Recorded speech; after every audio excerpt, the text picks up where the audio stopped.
Mr. President, we exercise our right of reply to one more attempt by the leader of Pakistan to tarnish the image of this august forum by bringing in matters internal to my country and going so far as to spew falsehoods on the world stage. While such statements deserve our collective contempt and sympathy for the mindset of the person who utters falsehood repeatedly, I am taking the floor to set the record straight. Regrettably, this is not the first time the leader of Pakistan has misused platforms provided by the UN to propagate false and malicious propaganda against my country, and seeking in vain to divert the world's attention from the sad state of his country, where terrorists enjoy free pass while the lives of ordinary people, especially those belonging to the minority communities, are turned upside down.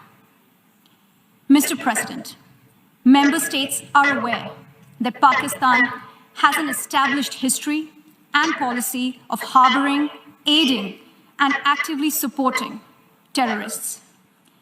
This is a country which has been globally recognized as one openly supporting, training, financing, and arming terrorists as a matter of state policy. It holds the ignoble record of hosting the largest number of terrorists proscribed by the UN Security Council. Mr. President, we marked the solemn occasion of the 20th anniversary of the 9/11 terror attacks just a few days back. The world has not forgotten that the mastermind behind that dastardly event, Osama bin Laden, got shelter in Pakistan. Pakistan leadership continues to glorify him as a martyr. Regrettably, even today, we heard the leader of Pakistan trying to justify acts of terror. Such defense of terrorism is unacceptable in the modern world.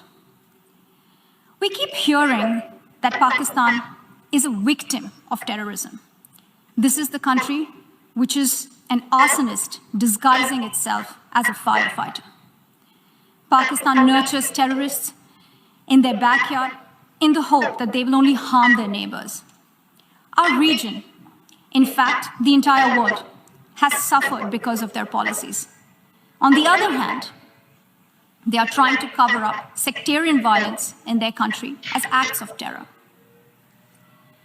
Mr. President, this is also the country that still holds the despicable record in our region of having executed a religious and cultural genocide against the people of what is now Bangladesh. As we mark the 50th anniversary this year of that horrid event in history, there is not even an acknowledgement, much less accountability. Today, the minorities of Pakistan, the Sikhs, the Hindus, the Christians, live in constant fear and state-sponsored suppression of their rights. This is a regime where anti-Semitism is normalized by its leadership and even justified. Dissenting voices are muzzled daily, and enforced disappearances and extrajudicial killings are well documented. Mr. President, unlike Pakistan, India is a pluralistic democracy with a substantial population of minorities who have gone on to hold highest offices in the country, including as President, Prime Minister, Chief Justices, and Chiefs of Army Staff.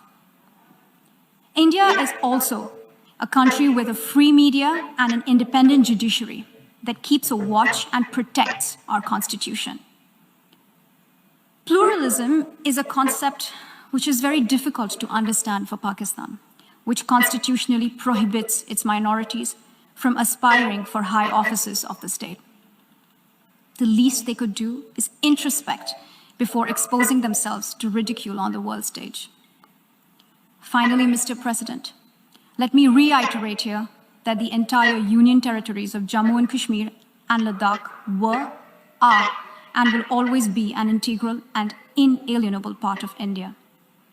This includes the areas that are under the illegal occupation of Pakistan. We call upon Pakistan to immediately vacate all areas under its illegal occupation. Mr. President, allow me to be categorical about India's position. We desire normal relations with all our neighbors, including Pakistan. However, it is for Pakistan to work sincerely towards creating a conducive atmosphere, including by taking credible, verifiable, and irreversible actions to not allow any territory under its control to be used for cross-border terrorism against India in any manner. I thank you, Mr. President.